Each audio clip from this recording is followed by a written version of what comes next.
face on communism. He's credited with having paved the way for Gorbachev and the reforms of the late 1980s. I met with Taubman recently, and we talked about the lessons of Khrushchev and what mark Vladimir Putin will leave on his own era. William Taubman, welcome to Our World. Nice to see you. Your book, Khrushchev, reminds us, before memory might fade, that this extraordinary, crude and complex character, Khrushchev, was really one of the probably fundamentally most important figures of the last 100 years in terms of massive historical impact. Remind us of the real historical place of this man. Well, I think the most important thing he did that began to change his country and the world was to denounce Stalin in the famous secret speech in 1956. This was really the beginning of the end of communism. It took 30 more years, 35 more years for it to fall apart, but this was the beginning. And I'd say the other, if I'm going to mention two things that he did, the other thing was send those missiles to Cuba, which might, have things gone wrong, have blown up the world that he had tried to change for the better. He seems an endlessly fascinating character, and your sort of psychohistory looks in at the personality and the effect of this personality on history. But before the effect, it seems at times we're dealing with a rather tragic figure in some ways. Do you see him as heavy laden with a sense of historical tragedy? I do. I think it's not one of the most terrible tragedies that any leader has ever confronted. I mean, he died in his own bed. He served 11 years in office. He accomplished a lot, but he did not accomplish what he set out to do, which was to reform and humanize the Soviet system. And in fact, even before he was ousted against his will in 1964, he himself began retreating from what he had begun. So he's a contradictory figure as well as a tragic figure. And a complex contradictory figure on an extraordinary ocean of events. I think you mentioned, Tom, he's a mirror of his age, and what an age he lived through. I couldn't get over the fact, as I worked on this, that this man lived through the revolution, the civil war that followed the revolution, the famine of early 20s, the collectivization of agriculture, the industrialization of the Soviet Union, the terror, the war, the post-war Stalinism, post-Stalinism.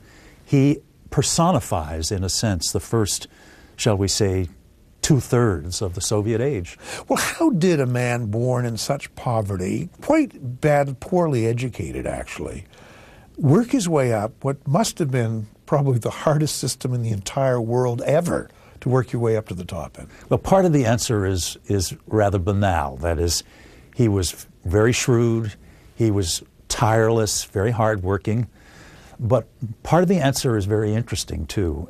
He made the most of his failings and his flaws.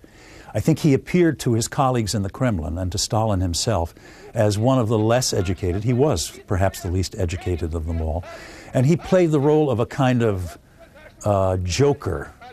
jester in Stalin's court.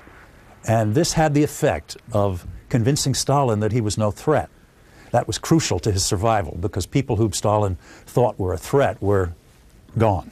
How do we get from that point of Stalin's death, where he's there with the pallbearers, to the point where he makes what might be, in terms of effect on the world, most important speeches, certainly of a century or more? It's astounding. This speech he makes in 1956 denouncing Stalin and Stalinism, which he was a product of, and everybody in the hall was a product of. Well, one of the things that I discovered as I did my research was that he had grave doubts about Stalin, or some of what Stalin was doing, as early as 1940. I found a woman in Donetsk in eastern Ukraine who was the daughter of a childhood friend of Khrushchev's, and she recounted an occasion in which Khrushchev visited her father in 1940, and without any bodyguards present, which was crucial for this kind of conversation, they talked about what Stalin had done, and Khrushchev said, "I have no use for this man, and when I get a chance, I'll settle with this guy." Now, this does not mean that Khrushchev was 100% clear about the evil that Stalin represented. In fact, I would say maybe 50% or 40%. because he was also enthralled to Stalin. But he resented him, and I think he resented what Stalin made Khrushchev do, which was sign on the dotted line orders for the execution of innocent people. And there's no doubt Khrushchev was complicit in mass murder, really. He absolutely was. In fact, after he was ousted, he said to somebody, "I have blood up to my elbows." Do you think his sense of remorse was real when he reflected? I do. We have that quote. We have another one in which he says, "After I die, people will weigh the good and the bad that I did, and I hope the good outweighs the bad." So he was well aware. Until him, many people just assumed a totalitarian regime would just become more and more extreme. It would be like George Orwell's one remarkable image of the iron heel crushing down upon the face of humanity forever. And he was almost the first to take a totalitarian regime and start turning back. Well, the essence of the definition, the very notion of totalitarianism, is that it doesn't change. That is, if a party has total control and wants to keep it, it keeps it. What the totalitarian model, shall we say, left out of consideration was the crucial role of the individual leader and his personality. And as soon as Stalin was gone, things began to change. The people he left, Khrushchev and others, were trained by him, and they were certainly no humanitarians. In many ways, they were brutes. But the one thing they didn't want was to start killing each other off. So they began to rein in the terror and other things as well. And Khrushchev went farther than any of them to do so. And your book reminds us of the extraordinary role personality can play. It's very often our predictions of the future are ruined or wrecked because of a personality does not turn out to be. Well, the thing about a leader whose personality counts like this is that when you look at what he does or she does, you see uniqueness. That is, that this person does things that nobody else in his circle would have done. And that's entirely true of Khrushchev. Nobody else in that circle would have denounced Stalin in that way, or so I believe. Nobody else in the leadership would have taken the crazy risk of sending missiles to Cuba.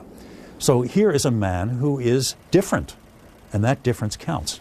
This crazy risk, I want to talk about it now, because just at a point when Khrushchev is emerging in the late 50s and in the 60s as a man who talks a lot about peace, who wants to open himself and the Soviet Union to the world, he terrifies the entire planet for over a week by introducing missiles into Cuba and going into an eyeball-to-eyeball showdown with the United States, which might have brought the world closer to destruction than it's ever been before or since. I mean, how do you explain that?